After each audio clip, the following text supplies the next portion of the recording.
Hi friends, welcome to Relax Recipes. இன்னைக்கு நம்ம பார்க்க போற ரெசிபி ஒரு ஸ்வீட் ரெசிபி. ரவை லட்டு எப்படி பண்ணலாம் அப்படின்னு நம்ம இன்னைக்கு பார்க்கலாம். முதல்ல அதுக்கு தேவையான பொருட்களை பார்த்துடலாம்.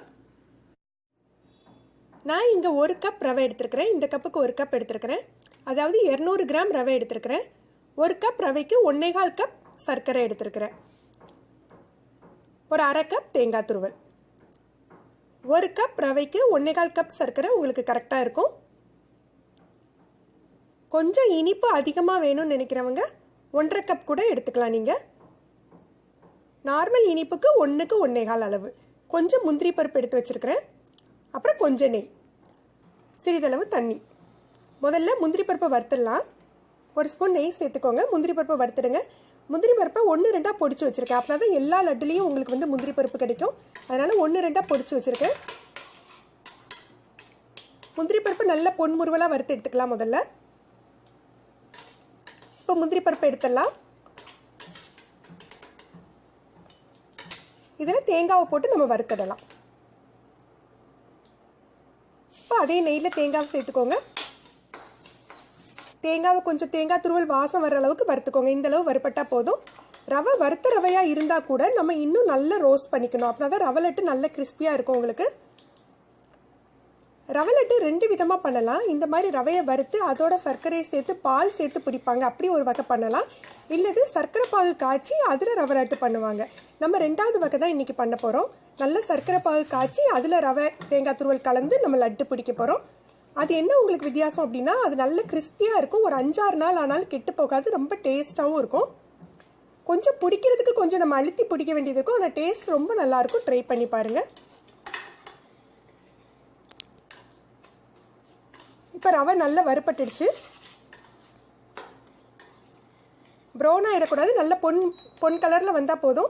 கோல்டன் கலரில் வந்தாக்கில் நம்ம ரவையை எடுத்து வச்சிடலாம் பிளேட்டில்.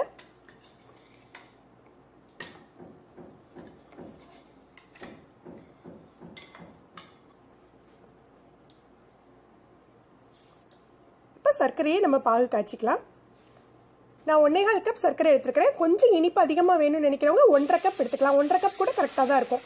கொஞ்சமாக தண்ணி விட்டு நம்ம சர்க்கரையை கரைச்சிக்கலாம். நீங்கள் நிறைய தண்ணி விட்டிங்கன்னா அந்த சர்க்கரை கரைஞ்சி ரொம்ப நேரம் ஆகும் பாகு ஆகிறதுக்கு. நீங்கள் கொஞ்சமாக தண்ணி சேர்த்துக்கிட்டிங்கன்னா ஒரு 10 நிமிடத்தில் உங்களுக்கு கரெக்டாக கம்பி பதம் வந்துடும். இந்த மெத்தடில் ரவை லட்டு பண்ணுறதுக்கு ஒரு கம்பி பதம் வரைக்கும் நம்ம சர்க்கரையை பாகு காய்ச்சிக்கணும். விருப்பப்பட்டவங்க ஏலக்காய் தூள் சேர்த்துக்கலாம். ஆனால் அந்த நெய்யில் வறுப்பட்ட ரவை தேங்காய் துருவலோட வாசமே ரொம்ப நல்லாயிருக்கும் ரவை லட்டுக்கு. ஏலக்காய் தூள் பிடிச்சவங்க ஏலக்காய் தூள் சேர்த்துக்கோங்க கொஞ்சமாக. இப்போ நல்லா கொதிச்சிடுச்சு. நம்ம பதம் செக் பண்ணிடலாம். ஒரு கம்பி பதம் நமக்கு தேவைப்படும். நீங்கள் லேசாக தண்ணியை தொட்டுட்டு அந்த சர்க்கரை பாகை தொட்டு பார்த்தீங்கன்னா உங்களுக்கு தெரியும். இந்த மாதிரி ஒரு கம்பி ஃபார்ம் ஆகுதா, இதுதான் கரெக்டான பதம் உங்களுக்கு. இப்போ அடுப்பை நல்லா லோ ஃப்ளேமில் வச்சுட்டு நம்ம ரவையை சேர்த்துடலாம். ஏன்னா ரவையை சேர்த்த உடனே கொஞ்சம் கட்டியாக ஆரம்பிக்கும். அதனால லோ ஃப்ளேமில் வச்சுக்கோங்க.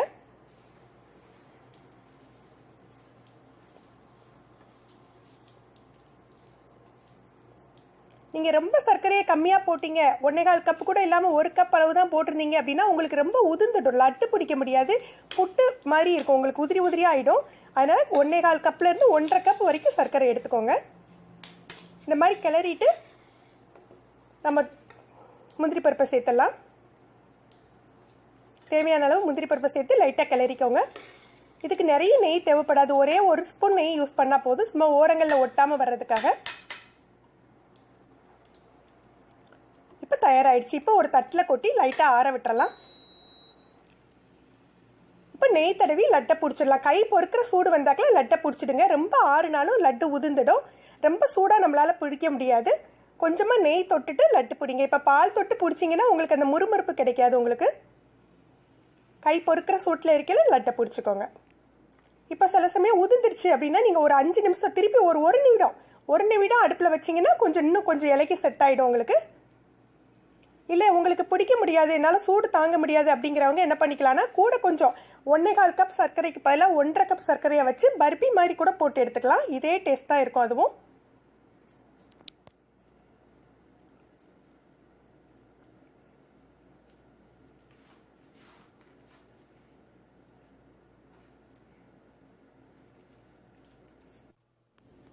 நீங்கள் இந்த மெத்தடில் ரவை லட்டு செஞ்சு பாருங்கள். இந்த டேஸ்ட் எப்படி இருந்தது அப்படின்னு சொல்லிட்டு உங்களுடைய கருத்துக்களை கமெண்ட்ஸில் சொல்லுங்கள். இது வரைக்கும் நம்ம சேனலை சப்ஸ்கிரைப் பண்ணாதவங்க சப்ஸ்கிரைப் பண்ணிக்கோங்க. இந்த வீடியோ உங்களுக்கு பிடிச்சிருந்தா லைக் பண்ணுங்கள், ஷேர் பண்ணுங்கள். மேலும் ஒரு புது வீடியோவில் உங்களை சந்திக்கிறேன். நன்றி.